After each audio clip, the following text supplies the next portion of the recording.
Bonjour et merci de revenir sur cette chaîne, merci aux nouveaux abonnés, ça me fait super plaisir. Aujourd'hui, j'ai décidé de vous faire un nouveau format. Donc je vous mets tout en accéléré pour que vous ayez le processus en mode speed painting, ou plutôt speed drawing puisque c'est pas de la peinture. Et par-dessus, j'ai écrit une petite histoire que je vais vous narrer en voix off par-dessus. Parce que ça m'est venu comme ça quand j'étais en train de dessiner. C'est une illustration que j'ai faite pour la Saint-Valentin et j'ai bien aimé ce que ça a inspiré. Ça m'a inspiré une petite histoire et du coup je me suis dit tant qu'à faire, autant l'écrire et autant vous la raconter en même temps que je dessine. Comme ça vous pouvez me dire si ça vous plaît, si vous aimez bien ce format et parce que moi j'ai kiffé faire ça, donc si vous kiffez, peut-être que je ferai ça pour les prochaines illustrations, ça pourrait être sympa. Voilà, je vous laisse avec la petite histoire en espérant qu'elle vous plaise. Et je vous fais de gros bisous et merci encore d'être présent.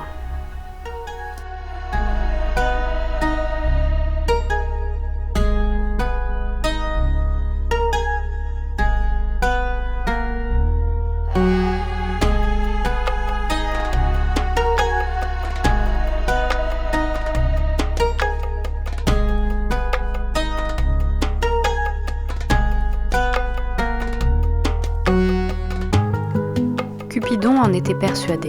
Elle avait été choisie pour ce rôle car elle était insensible à l'amour. Sans de ses flèches pouvait bien la transpercer, elle ne ressentirait même pas le frisson du premier baiser. Elle le savait car elle en avait fait l'expérience. D'abord par curiosité, puis par frustration, mais enfin par désespoir. La première fois, elle s'était tirée une flèche timide, celle qui inspire l'attachement léger et discret. Elle avait cherché en elle le moindre frisson, le plus infime des élans, mais rien ne vint. Elle était restée immobile, son cœur aussi froid que la pointe d'or plantée dans sa chair. Alors elle rit, un rire fier, presque soulagé. Évidemment, voilà pourquoi on l'avait désignée, pourquoi elle était l'archère divine de l'amour, parce qu'elle y était imperméable. Et pourtant, au fil des siècles, l'amusement fit place au doute.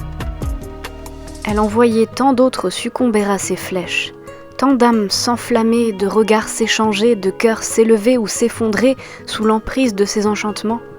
Chaque amour qu'elle créait était une pièce d'un puzzle qu'elle n'avait jamais su assembler. Chaque passion qu'elle attisait était un mets dont elle ne connaissait pas la saveur. Elle continuait de tirer, encore et encore. Elle les voyait frissonner sous l'effet de ses flèches, sourire bêtement, se consumer dans la passion. Elle assistait à leurs promesses murmurées à l'aube, à leurs étreintes fiévreuses, à leurs serments d'éternité. Les mortels ne connaissaient même pas l'éternité. Elle voyait l'amour naître, s'épanouir, parfois mourir, mais elle restait une spectatrice invisible et distante. Pourquoi elle seule en était privée ? Était-ce une malédiction, une farce des dieux ? Comment pouvait-elle créer quelque chose qu'elle-même ne pouvait comprendre ? Alors elle recommença. La première flèche était faible, insignifiante. Peut-être était-ce pour cela qu'elle n'avait rien ressenti. C'était une déesse, après tout. Trait après trait, elle s'acharna à vouloir percer le mystère de ce sentiment qu'elle offrait au monde, mais dont elle se sentait exclue. Elle avait tenté la flèche du désir, celle de la tendresse, celle de la passion éphémère ou celle de l'amour éternel. Aucune ne prenait racine en elle. Les âmes qu'elle touchait s'élevaient, vibraient, se brisaient sous l'effet de ses traits, mais elle restait figée, étrangère à ce qu'elle créait. Une flèche n'avait encore jamais été testée. Une seule, la plus puissante. Celle qu'elle ne décochait qu'avec une infinie prudence, car son effet était absolu. Un amour incontrôlable, irrépressible, un feu qui ne s'éteint jamais. Si aucune autre n'avait fonctionné, alors peut-être celle-ci. Elle la prit, banda son arc et pour la première fois, visa son cœur. Lorsque la flèche se planta dans sa poitrine, un frisson la parcourut. D'abord doux, presque imperceptible. Elle sourit alors bêtement. Puis, une chaleur enivrante parcourut tout son être et lui coupa le souffle. C'était donc ça. Son cœur qu'elle pensait figé à jamais se mit à battre furieusement. Elle aimait. Cupidon était amoureuse. Mais de qui ? C'est alors qu'elle réalisa. Il n'y avait qu'une seule flèche. Pourtant, toutes existaient par paires. Où était sa jumelle? Elle fouilla, chercha encore et encore, en vain. Pas de second trait pour l'âme sœur. Ses mains tremblaient, ses pensées s'éparpillaient, elle cherchait désespérément un visage, un regard, une silhouette vers qui tendre l'âme. Mais il n'y avait personne. Personne pour l'accueillir, personne pour répondre à cet amour qui désormais la consumait. Elle qui avait toujours lié les cœurs, qui avait toujours permis aux âmes de se trouver, avait condamné la sienne à errer seule, enivrée d'un amour qui ne connaîtrait jamais d'écho. Lentement, la passion se mua en obsession, l'obsession en folie. Son regard autrefois empli de malice se perdit dans le néant. Son rire devint dément, ses gestes incertains. Et un jour, elle cessa. Cessa de voler, cessa de viser, cessa d'aimer. Le monde changea. L'amour n'était plus un miracle tissé par des mains divines. Il se fit plus rare, plus fragile. Il ne naquit plus au détour d'un regard ou ne se scellait plus en un battement de cils. Désormais, il fallait se chercher, se trouver, s'apprivoiser, se comprendre et se choisir.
Et voilà, la vidéo touche à sa fin, j'entame les derniers détails.